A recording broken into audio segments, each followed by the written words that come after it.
All right, thank you everyone for joining us for this session of the K12 Blackboard Innovative Teaching Series. The K12 Blackboard Innovative Teaching Series is designed to help K12 educators reimagine education with Blackboard's teaching and learning solutions. The K12 Blackboard Innovative Teaching Series harnesses the power of our K12 community of academic leaders, teachers, and other experts to provide relevant, real-time, on-demand, and ongoing professional development opportunities for K12 educators. Today's session is the first session of the fall series, so thank you so much for joining us. My name is Katie Gallagher. I'm the Senior Product Marketing Manager for Blackboard's Teaching and Learning Products, and will serve as the moderator for the K12 Blackboard Innovative Teaching Series. Thank you to Colleen Smith from our K12 marketing team who will be joining us to help answer questions in the chat today. We'll be joining you for the fall Blackboard Innovative Teaching Series as your hosts. We're always open to new ideas for topics for the series, so please let us know if you're interested in presenting a future session. We're scheduling the spring series now. Just email me at katiegallagher@blackboard.com. Each webinar in this series will be recorded. You can search for the K12 Blackboard Innovative Teaching Series playlist on the Blackboard TV YouTube channel, or find them at tinyurl.com/bitsK12. You'll receive the recording of this session and the presentation slides in PDF form a few days after the webinar by email. In addition, you'll receive an invitation to participate in a professional learning community online on course sites designed to augment the series and create an avenue for ongoing collaboration and dialogue. So please be sure to accept that invitation and participate in the online PLC. If you haven't done so already, we've lined up many exciting PD sessions for the fall. Please join us this Friday at noon for a special Lunch and Learn edition of K12 Bits, where we will be introducing BB Grader for iOS with Trey Buck, a product manager from Blackboard. So you can go to bbb.blackboard.com/K12bits, and please, generously share that URL with any of your colleagues and encourage them to participate in this series. And if you want more and haven't done so already, be sure to download the Blackboard K12 Live App, where we not only highlight the best presentations of Blackboard World this summer, the K12 Bits series will be added to this app, so you can get professional development on the go anytime with this app. We are very pleased to welcome today's speaker, Julie Evans. She's the Chief Executive Officer of Project Tomorrow. She's going to present Enabled, Engaged, Empowered, the new student vision for digital learning. She's been the CEO of Project Tomorrow, one of the nation's leading education nonprofit organizations since 1999. She developed the SpeakUp National Research Project in 2003 and has served as the Chief Researcher on this project and other digital learning national research projects. Previously, she enjoyed a 17-year career in national and regional sales and marketing management with Unisys and 2 education technology startups. She's a graduate of Brown University and serves on the board of directors of Project Tomorrow, the Reaching at Promise Students Association Advisory Board, and the TechSets Advisory Board. She's a very frequent writer, speaker, and commentator on K-12 and higher education issues around digital learning. Ms. Evans was named in April 2008 as one of the top 10 most influential people in educational technology over the past 10 years by eSchool News. So welcome to Julie Evans, and thank you so much for joining us in the presentation today. I'm going to have one more reminder to use *6 or just the mute button on your phone, but use *6 to mute yourself. I'm going to do so now as well, and hand it over to Julie Evans, our presenter today. Thank you so much, Julie. Well, thanks to you, Katie. I want to make sure that everyone can hear me all right. So does that sound all right to everyone? You sound great, Julie. Thank you. Wonderful. Well, I am thrilled to be here. I'm very excited to talk to all of you today about digital learning. We're obviously in many parts across the country. We've been coming back to school over the last couple of weeks. And so this is a wonderful opportunity to talk about digital learning and in particular to talk about that new student vision for digital learning. I do want to start off by thanking my good friends at Blackboard for inviting me to be part of this series. I feel very honored to be the first speaker in the fall series, so thank you very much to all of my friends at Blackboard. As Katie already told you, Project Tomorrow is a national education nonprofit group. We have a particular interest in making sure that the learning environments that we're providing today for today's students are providing them with the types of experiences so that they can gain the skills they need to be tomorrow's leaders, innovators, and engaged citizens of the world. We have a particular interest in research around digital learning as well as around other STEM topics as well. What I'm going to be talking to you about today is some of the data that we collected from the SpeakUp National Research Project. I'm sure many of you that are with us today are already familiar with that research project. In fact, you may have participated in the SpeakUp surveys. But for those of you that are not familiar, let me share just a little bit about the SpeakUp Research Project so that you understand the context for our conversation today. We started this particular research project in 2003 because at that point we saw a disconnect between how students were using technology outside of school to support their personal lives as well as their educational lives, and how technology was, how shall we say it, maybe served up to them in their typical school day. That was a pretty wide gulf in terms of a disconnect, and we wanted to be able to close that by bringing into the conversation some of the views of the K-12 students themselves. So we started off in 2003 with an online survey specifically for K-12 students, and then subsequently have added on online surveys for teachers, for the parents of those students, administrators both at the school site level as well as the district level, and community members. We also, every other year, do a special SpeakUp survey for pre-service teachers in schools of education. Now, the research project is an unusual project for a couple different reasons. First, we do not select the schools and districts that participate in SpeakUp. In fact, we make the online surveys available to any K-12 school or district that wants to use them. And the reason we do that is because we give back to all participating schools and districts their own locally collected data from your students, from your teachers, your parents, your administrators, to be able to impact your own local plans. So all of the data that is collected actually comes into us through schools and districts. We work very closely with schools and districts all around the country. We take the national data and we share it every year with Congress. I'll talk a little bit more about that in a moment, and presentations such as this on this webinar today. But really the heart and soul of SpeakUp is the opportunity that schools and districts have to learn about the views of their own stakeholders and to be able to use that data to impact programs, plans, policies. The types of questions that are on the SpeakUp surveys are about learning and teaching with technology. As I mentioned before, we have a particular interest in those learning environments. What do classroom environments look like today?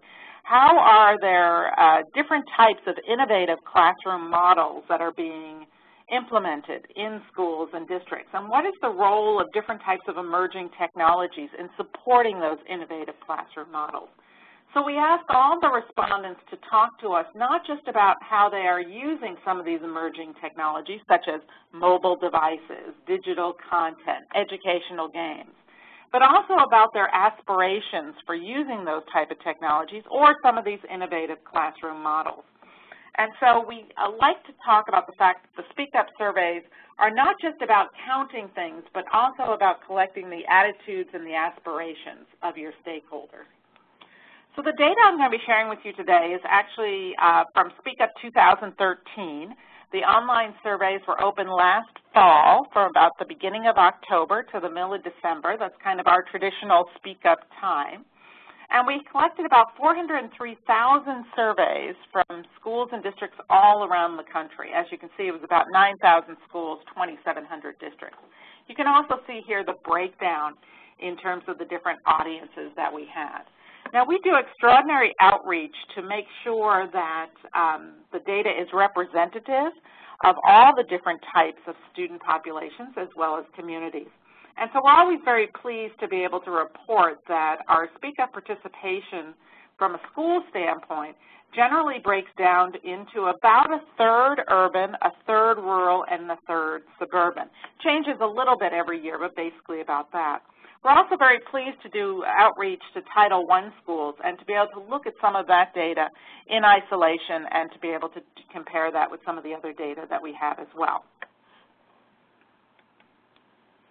So quite often folks will ask me at this point in a presentation such as this, well, why do schools and districts participate in SpeakUp? What's the advantage, or how are they using their SpeakUp data to really be able to impact change at their local level? And there's many different things that we hear from schools and districts about why they participate in SpeakUp.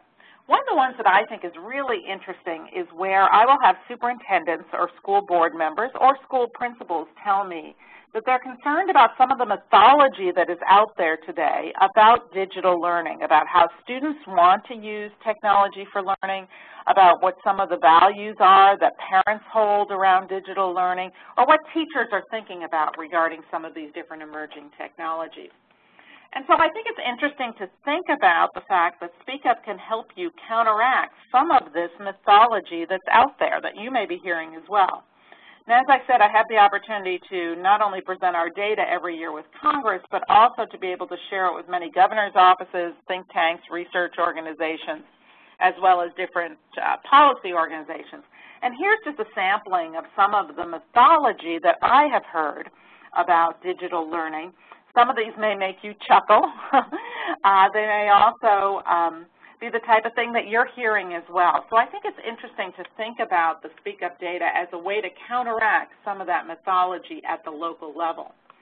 Now, we take that very seriously, and so in our 2 national reports that we released this year to Congress in the spring, we put a strong emphasis on some of that mythology and use some of the national SpeakUp data to specifically do that, to counteract some of those assumptions, some of that conventional wisdom that's out there. And so I think it's important, particularly as we start the new school year, to be thinking very realistically and from a very clear-eyed perspective about this idea of what does digital learning really look like today. So what we're going to do in our time here together is we are going to talk about some different innovative classroom models and talk about some of the data that we are looking at, both from teachers as well as from students and administrators, about some of these classroom models. But before we jump into that, I want to, as a frame of reference or some context, take a look at a couple different things. The first one is the idea of college and career-ready skill development, then how technology is being used to support schoolwork, and then really close up with that idea of that new student vision for digital learning before we take a more deeper dive into some of these different innovative classroom models. So under college and career skill development, this has been a topic that obviously has been on the forefront of lots of educators' minds over the last couple of years, particularly with the implementation of Common Core state standards, or college and career-ready standards, or some of the other new state standards that are out there. And so we were interested in finding out where people fell in terms of their thoughts about the importance of some of these different types of college and career-ready skills.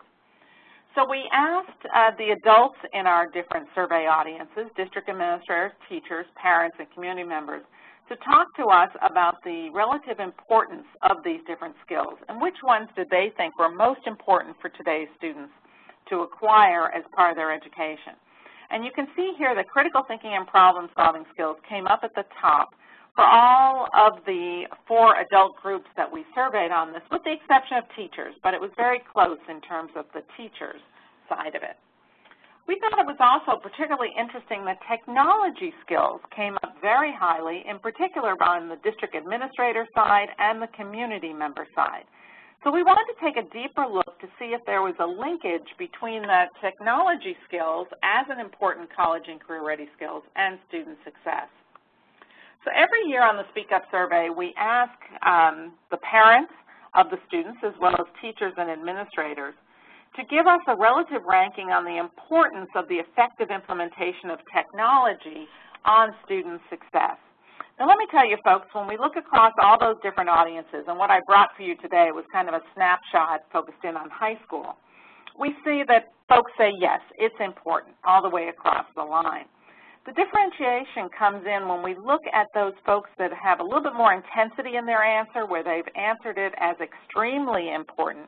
We do see a difference there. So amongst the parents of high school students, high school principals themselves, and even district administrators, you can see there a majority of those folks consider this effective implementation of technology to be extremely important. High school teachers, a little bit less so. Still important overall, but a little bit less so. And so when we think about some of these innovative classroom models that we're going to get into talking about, let's keep in mind the fact that there is a disconnect or a difference in terms of the perception of value from the teacher's perspective versus high school principals, the parents of high school students, and even district administrators. Now, in terms of using technology for schoolwork, my second contextual bit of data here for you, one of the things that we talked about in this year's national report is that, in fact, there are 4 types of technology use for learning that we're seeing currently being implemented. 2 of those are within the school environment or under the sponsorship or guidance of the teacher, and the other 2 are more self-directed from the student point of view. So in school, we see that teachers are directing or sponsoring or guiding students in the use of technology, but we also see that in many cases students are self-directing some of that technology use as well.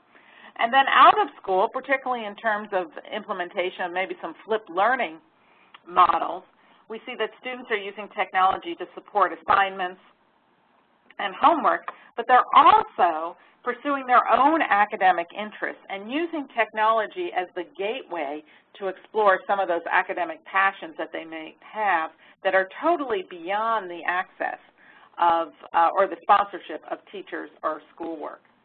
So in terms of the types of things that students are doing in a teacher-facilitated component, so the idea of technology that is teacher-sponsored or teacher-directed, we see some really interesting things, and we've seen some growth in these over the last couple of years because we've actually been asking this question on the survey for several years. So increasingly, we see that students have access to class information through an online portal. We see more and more involvement of students taking tests online, which is a really interesting precursor for the online assessments that are coming up. Of course, the use of digital content and mobile devices has been gaining, and even the idea of teacher-created videos. I mentioned before this idea of a flipped learning environment. We also see that student-initiated use of technology is really more along the lines of how students are adapting these different technology products to meet particular needs. So whether that is taking a photo using their mobile device of tonight's homework assignment, which may be written up on a whiteboard rather than handwriting it in an assignment book, or using Facebook or other social networking sites for collaboration on school projects, or even doing Skype or iChat sessions with classmates to help support their schoolwork. We're seeing those as some emerging trends that students are finding, that they are using technology to support their schoolwork. We also thought it was interesting to take even a deeper look at some of this self-directed learning outside of school to see if there were some gender differentiation maybe in terms of what students were doing to support their learning using technology. And in fact, we did see some gender differentiation, but maybe not necessarily in the areas where you thought. So for example, and we're going to talk a little bit more about this as we get into the presentation, this idea of playing an online game to learn something actually was pretty evenly split between girls and boys, at least in middle school, in terms of their idea of tapping into technology to be able to self-direct some of that learning activities. We also thought it was interesting, and it's a small number at this point.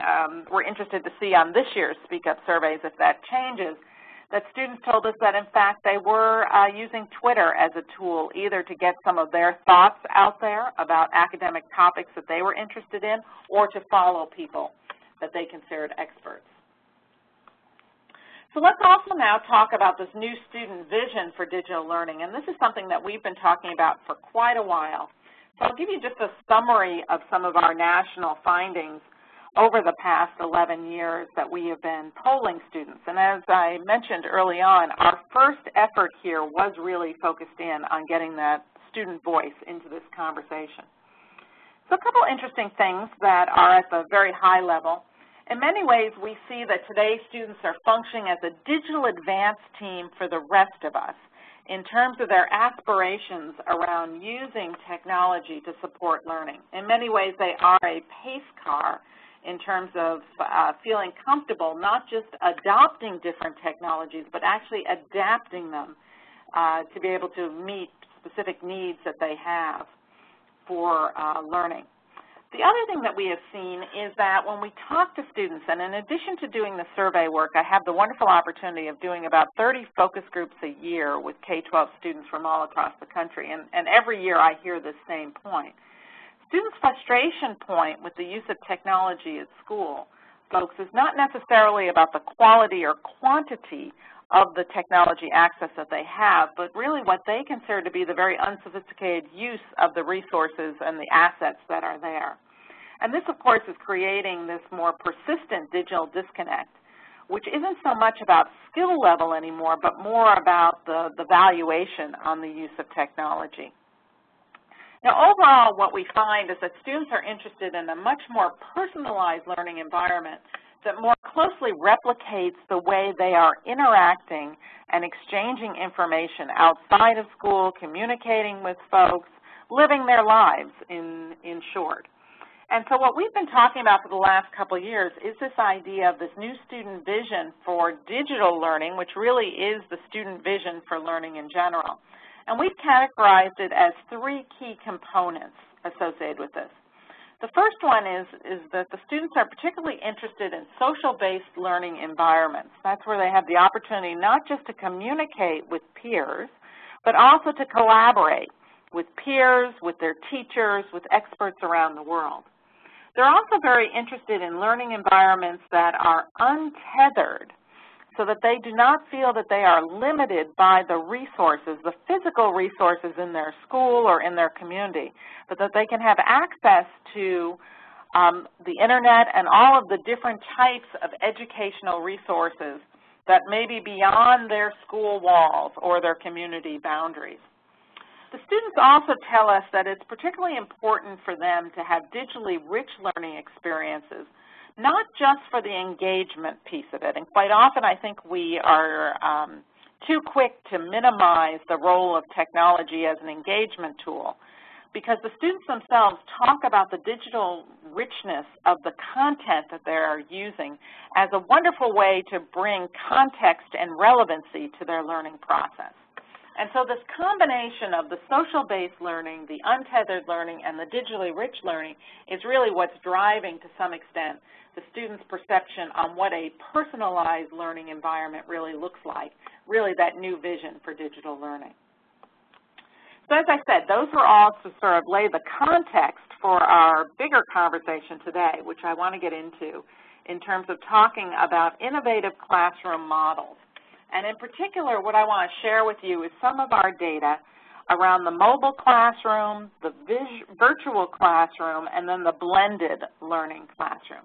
And again, I brought into our conversation today some of our student data as well as some of our teacher data, parent data, and administrator data as well.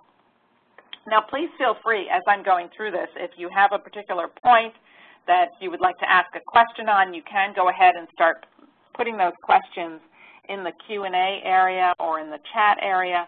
That would be helpful, as we, of course, will leave some time for your questions. I always look forward to that. So let's jump into this, folks. We're going to talk about the mobile classroom first. Now, obviously, there's been a lot of conversation over the last couple of years about this idea of the mobile classroom. A lot of that has been driven by some new products in the market, and then also this really keen interest in terms of the mobility of the learning process itself, and this idea, as the students articulate, of not being tethered to a particular, either a particular piece of technology or even to a physical classroom. And so we asked on last year's survey, we wanted to see kind of what was out there in terms of teachers' perceptions about their classroom, and what did their classroom look like in terms of one-to-one implementations where every student had access to some type of a mobile device. That might be a laptop, it might be a tablet, could even be a digital reader or a two-in-one or something like that. And so it was interesting, once again, to see from the teachers, the entire pool of teachers that we polled, as to how it broke down. Now, we continue to see kind of a collection of different environments that are out there. In some cases, schools have adopted a BYOD approach where the students can use their own devices. In other schools, they still are providing devices for the students to use in their classroom, but not to take home. A smaller percentage are allowing their students to use the devices in school, so a personally assigned device, and then also having the opportunity to take that home.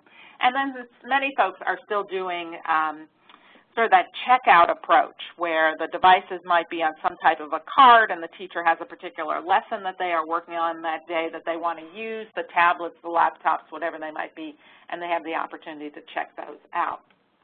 Now, of course, the BYOD conversation always lends itself to questioning of the idea of what types of devices the students actually have access to that they could bring into school. And this is a particular chart that is always a favorite of many folks when we present our SpeakUp data, particularly for national policymakers who are interested in that penetration level. And so we ask students to talk to us about their personal access to mobile devices, not what is school provided, but what is provided by mom, dad, their family, grandma, maybe they acquired it themselves. And so I pulled out for you across the grade bands from kindergarten through 12th grade, the breakdown in terms of what students told us was their personal devices. Now, just a couple summary comments here. In terms of high school students, I think that we can feel pretty comfortable that the high school students have access, for the most part, to some type of an internet accessible device. It might be a smartphone. It might not be as fully featured as some of the new phones that are on the market, but they do have the opportunity to get out to the internet. We've also seen, as many other folks have documented as well, a large increase in students having personal access to tablets. You can see here amongst our middle school number, that was 61% last fall. These numbers have been climbing every year. We expect to continue to see an increase this year. And then kind of the sleeper product that's been out there is the digital reader. And so increasingly we see that students tell us they have access to a digital reader. The big story here, though, is that the kids are not making a choice of only having one of these devices. In fact, in many cases, what you're probably seeing in your schools or districts over the last couple of weeks is that the kids are carrying multiple types of devices or would like to carry multiple devices to school. So it's not just about having a smartphone or not just about having a tablet, but really having a combination of these different devices. The students even take that one step further because they talk to us about the fact that they want to use different types of devices for different types of academic tasks. So we gave the students on last year's survey a lineup of different types of academic tasks and asked them which device would be the best one to use for those different types of tasks. So we see that when the students talk to us about wanting to read a book or an article, they believe a digital reader is the best format for that. They like the idea of a smartphone to use for social media as well as playing games, particularly mobile app games. Taking notes in class and also game playing, the tablet seems to be the favorite there. But when the students talk about creating content, whether that is writing a paper or creating a multimedia type presentation, the laptop is still their device of choice. So I will tell you, folks, that as many schools and districts continue to ask me, and they do ask me all the time, what is the one perfect device that we should put in the hands of students, that answer has become more and more cloudy or murky over the last couple of years as the students themselves are once again driving this conversation and looking at how they are differentiating different tools for use to accomplish different tasks in many of the same ways that I would bet most of us here on this webinar today are doing similar things. Now, the other big driver in this conversation around the mobile classroom has been the parents themselves. Increasingly, we have seen that parents are mobilists. They are mobile device users themselves, and consequently, 6 out of 10 parents nationwide wanted their child to be in a class where they could use a mobile device for learning. Folks, I will tell you that when we disaggregate this data and we look at urban, rural, and suburban communities, we look at Title I communities as an indication of poverty, we look at majority-minority communities, we see very little differentiation in this number at all. In fact, increasingly parents are looking for ways to put technology in the hands of their students because they are very interested in making sure that their students are well prepared for the future, well prepared for the jobs of the future, and they believe that technology and the resources, the doors that can open up with technology is quite often the way to do that.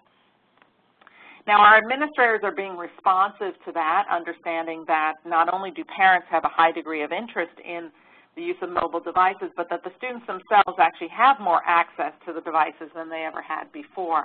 And so that's where we're seeing this difference or these changes in what is happening from a policy standpoint around BYOD or BYOT, as some people call it, different types of trends. So interestingly, in 2011, when we asked district administrators, do you allow students to use their own mobile devices at school, a majority, 52%, said they did not allow that. They had policies that prohibited that. In 2003, that number had fallen to 32%. My gut feel is that when the SpeakUp surveys open this year on October 6th, we're going to continue to see a softening of that number as well. That's not necessarily to say that the BYOD or BYOT approach is an easier approach. It has its challenge, as many other different types of technology implementations do. I just think there's a reality associated with this from an administrator standpoint, and so we're going to see a change from a hard, fast policy standpoint to something maybe a little bit more. Now, we also, one of the things that was particularly interesting to us this year, and we shared this in our national report, is that we wanted to take a look from the classroom model standpoint at what the perception was of the benefits of technology use from the teacher's perspective. And so we took a look at the teachers that told us that they were teaching in a one-to-one mobile classroom. So those are the teachers where the students either have access to their own mobile device or they have an assigned device that is provided to them by their school, to see what those teachers said about the benefits of technology use. And so it's interesting here from this particular innovative classroom model that these particular group of teachers really definitely felt that having access to that mobile device increased the motivation of their students for learning, helps them develop creativity as well as problem solving and critical thinking skills. Okay, let's talk about the virtual classroom as our second innovative model here.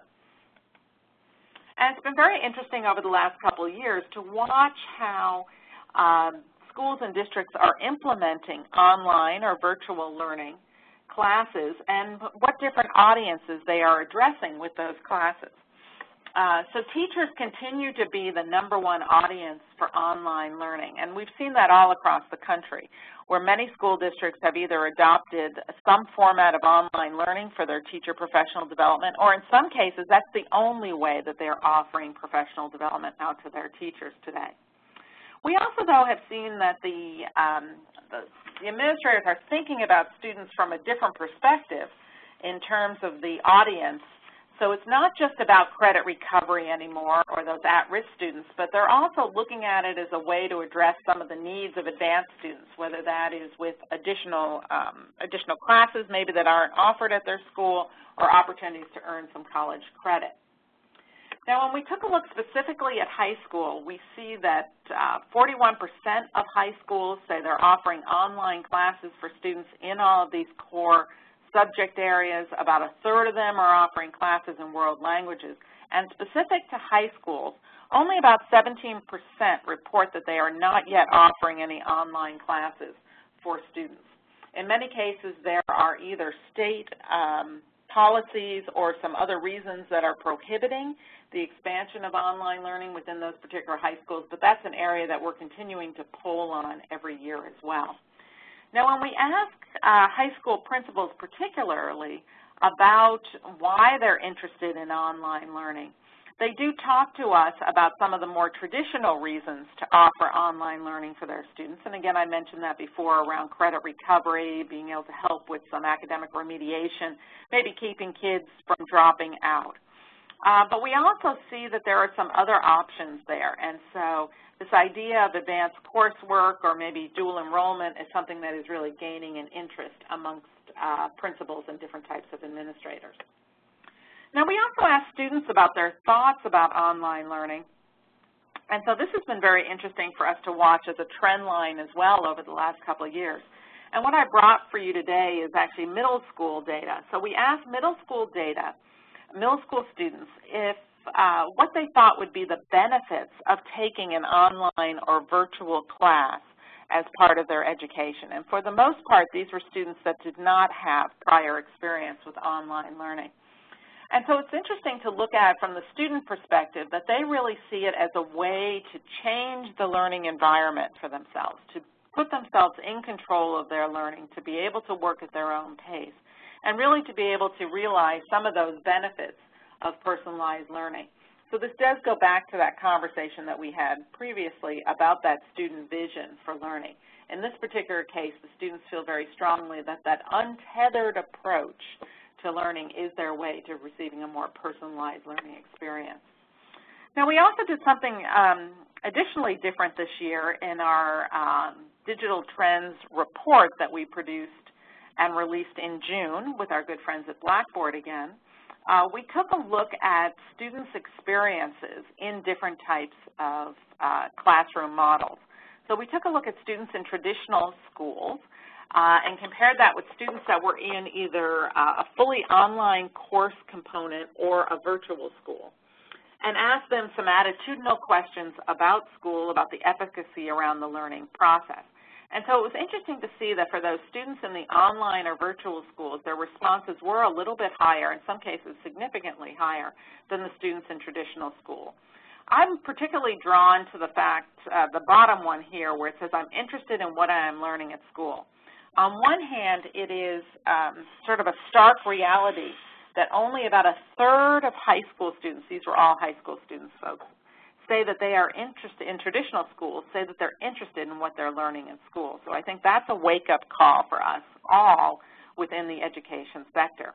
But I also think it's interesting that the students that are in the online or virtual schools, about half of those students said that they are interested in what they were learning at school.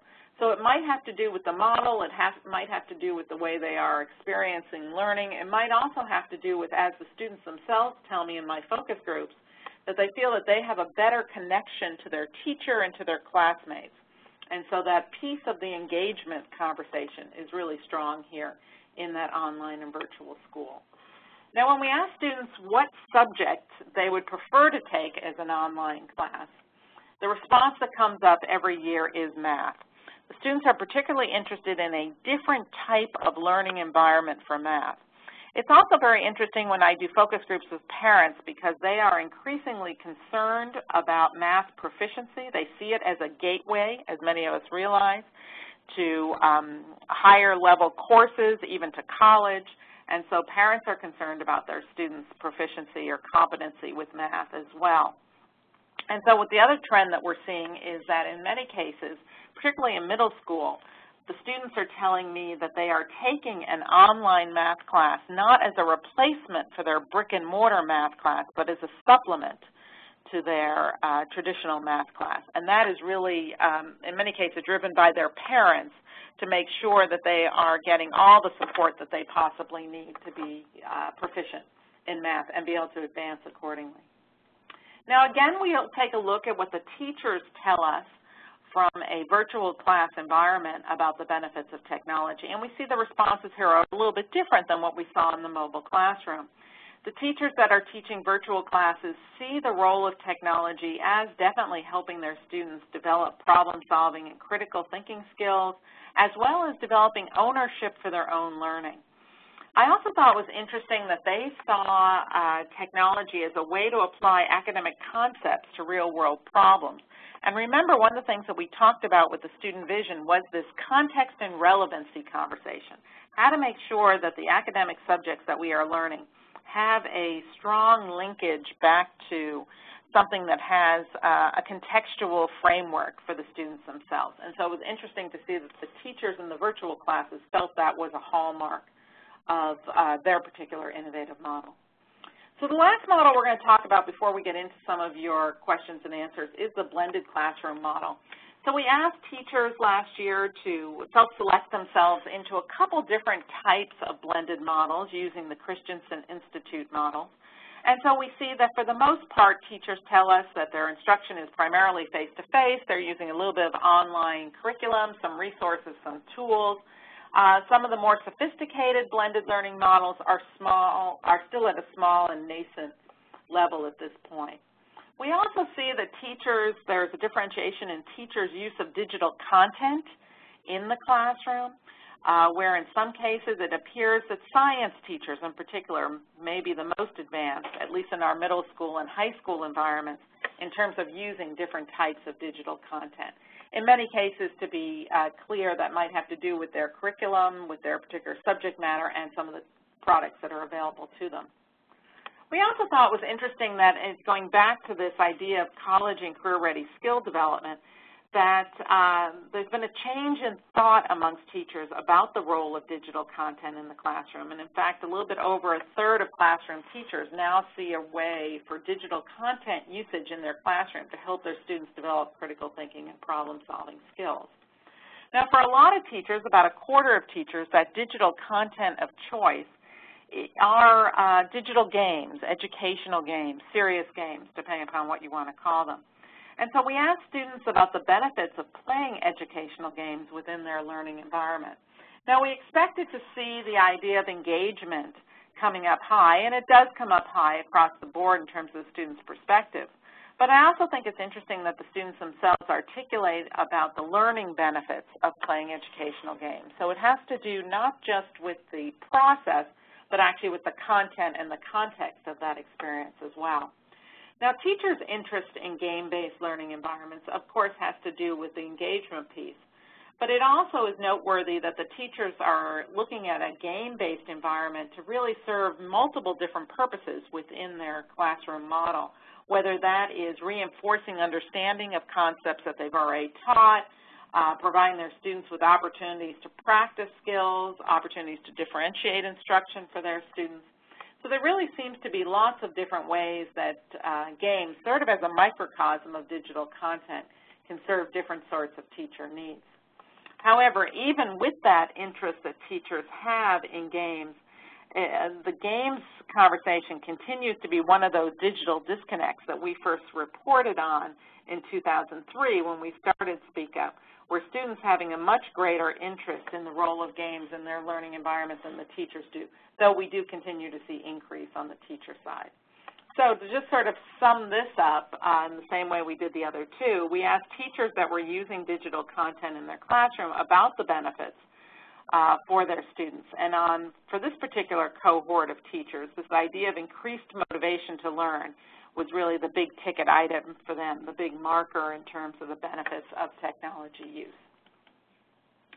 So when we think about how to enable, engage, and empower this new student vision that we've been talking about, we might as well go right back to the students themselves. And so last year we asked students to give us their ideas in terms of what would improve technology use at their school. What are some immediate things that their school principals or their teachers could do?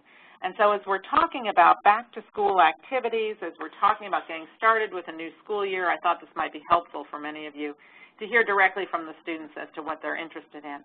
And it is also particularly noteworthy that across the board, the top 7 of these that came up for the students actually match very nicely with that idea of the social-based learning, the untethered learning, and the digitally rich learning as well. So I'm going to open it up here for questions in just a moment, but before then, wanted to point you to our website, tomorrow.org, in case you're interested in some more of our SpeakUp data. I gave you just a really small sampling here today in the time that we have. We also have a number of our reports, the national reports that I mentioned, as well as some of our targeted and thematic reports that are available on our website. And I would be totally remiss if I didn't invite you all to participate in SpeakUp 2014. So the new online surveys will be available starting on October 6th. The surveys will be open until December 19th. We have specific surveys for K12 students. Of course, those are grade level and reading level appropriate. Surveys for parents are available in English and Spanish. Teachers, librarians, media specialists, school site administrators, district administrators, technology leaders, and community members as well. And just to refresh your memory, folks tell us that they use the data for many, many different ways.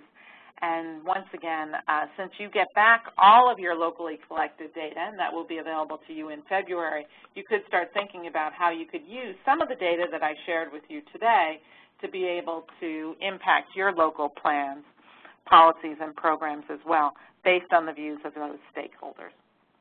So with that, I think I'm turning this back over to Katie. I'm hoping that you have some questions, some comments, some thoughts about these different innovative classroom models, as well as the student vision for digital learning. Would love to chat with you a little bit more about all of that. Yes, Julie, thank you so much. This was wonderful. So I'm going to encourage everyone to type questions in the chat or unmute your line to ask a question verbally. There aren't any questions at the moment in the chat. Colleen shared the link to review the Project Tomorrow report online, so hopefully you all will use that link, but we definitely would like to open it up for questions here. So let me give it a minute for people to type questions in the chat, Julie.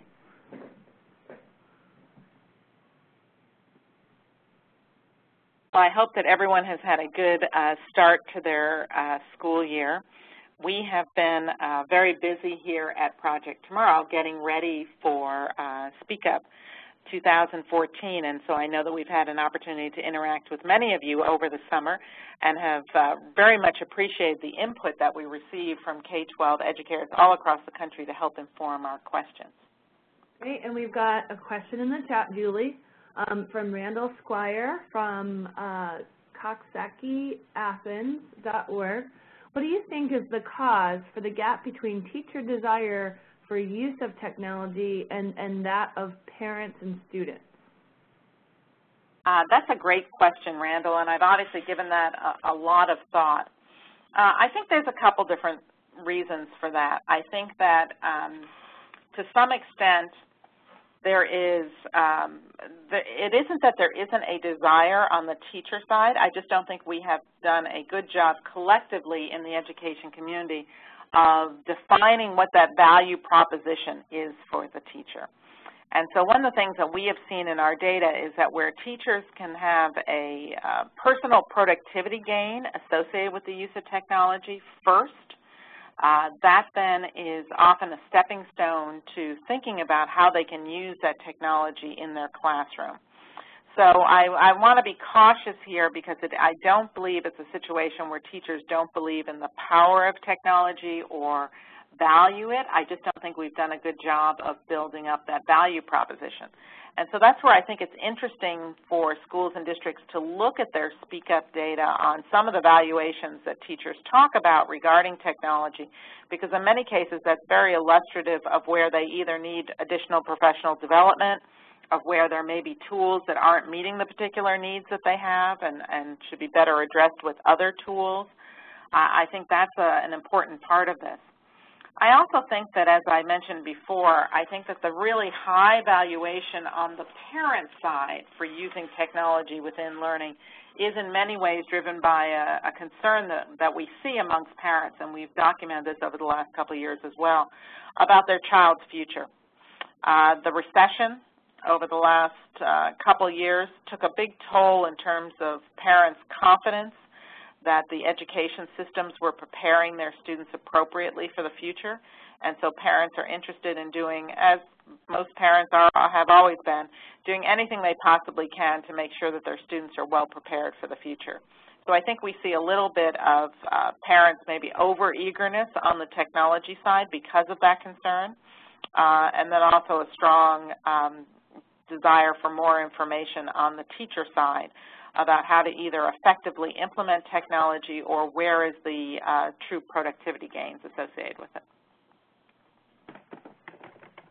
Thank you, Julie, and thank you, Randall, for that great question. What other questions do we have?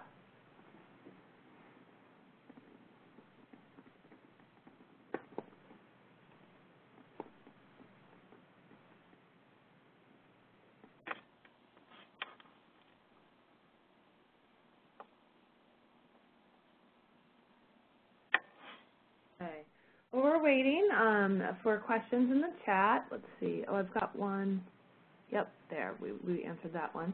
I'll go ahead and move the slides forward, Julie, and we'll continue watching for additional questions in the chat. This has been a wonderful presentation, so we really appreciate you joining us today. I'm gonna hold it here on this slide for just a moment to be sure that everyone gets Julie's contact information. And again, we'll be sending out the recording and you know, basically screenshots of each of the slides. So this will be included there if I go a little bit too fast. Wanted to be sure to send you my contact information as well. If you have ideas for topics or would like to present, we'd like to hear from you. We're in the process of scheduling the spring series. And I also, we already covered the BB Grader app. I thought I was doing that at the end. So any other questions before we convene? We can give you 8 minutes back in your day. But this has been a great presentation, Julie. Thank you. And I just would finally say, you know, if folks are interested in participating in SpeakUp in the fall, again, the surveys open up on October 6th, it's very easy. In fact, every school or district is already pre-registered to participate in SpeakUp. And so you can come visit us at tomorrow.org and get the link to the online surveys and then send that out to your respondents. If you would like to receive back your local stakeholder data in February, that's when we'll be releasing it, the first week in February, you just need to have a school contact or a district contact sign up with us. We are obviously very zealous about protecting that contact information with you. But then we'll use that to be able to send out to you your stakeholder data as well as information about SpeakUp, the lesson plans that we have, the promotional materials that we have.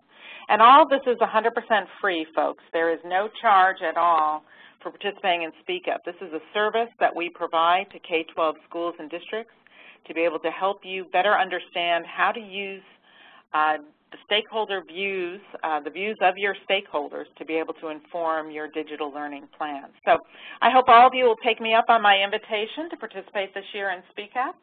As you could see, last year about 9,000 schools participated with us. We're anticipating over 10,000 will participate this year, and look forward to coming back maybe next year, Katie, and sharing the data from this fall SpeakUp.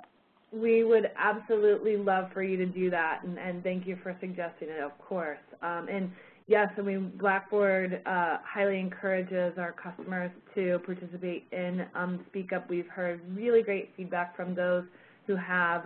The data that you get is very valuable to drive your decisions in the district. Before we close out, one last thing. I just want to remind you that you can view, oops, hold on, it has really started moving here.